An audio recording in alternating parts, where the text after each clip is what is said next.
Naam, ni wakati mwingine tena, ni muda wa challenge na leo kuna Hunter kutoka Hunter Media na leo nipo chuo kikuu cha Dodoma na nipo na jamaa wangu kabisa hapa. Mambo vipi? Bana safi, na kwaje? Kama kawa. Kama kawa mzee. Mwaka ngapi jamaa wangu? Mwaka wa 3. Mwaka wa 3? Yeah. Kozi gani? Baedi. Baedi. Yeah. Ni mwalimu mzuri kaka. Mwalimu kaka. Au sio? Basi mwanangu, mimi hapa na challenge yangu hapa. Si uko tayari kuulize? Niko tayari. Au sio? Niko tayari. Basi kuna neno hapa nitahitaji urefu wake. Unajua maana ya TRA? TRA? Kirefu cha TRA. Ya nakipata. Nipatie maana ya TRA. Ya Tanzania Revenue Authority. Tanzania Revenue Authority. Tanzania Revenue Authority. Basi mamlaka ya mawasiliano Tanzania inaitwaje?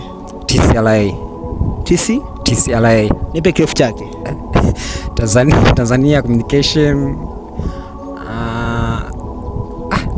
hiyo hapo katikati nimesahau. Ila kwamba umesahau yani. Tanzania Communication alafu sasa ile kirefu chake ndo nimesahau, lakini ile ya mwisho authority. Sure kabisa. Kwa hiyo unahitaji msaada labda? Ya, kwa sababu wewe unanichanganya kidogo. TCRA kirefu chake kwa kweli. Ila kwa TCRA kirefu chake hujui. Najua tu kwa Kiswahili. Bwana vipi? Naona challenge yetu imekuwa ya moto sana. Basi naomba tukutane kwenye comment unipe kirefu cha TCRA. Basi tukutane wakati mwingine tena. Mimi Hunter kutoka Hunter Media. Asante sana. Mungu nipe mkate kama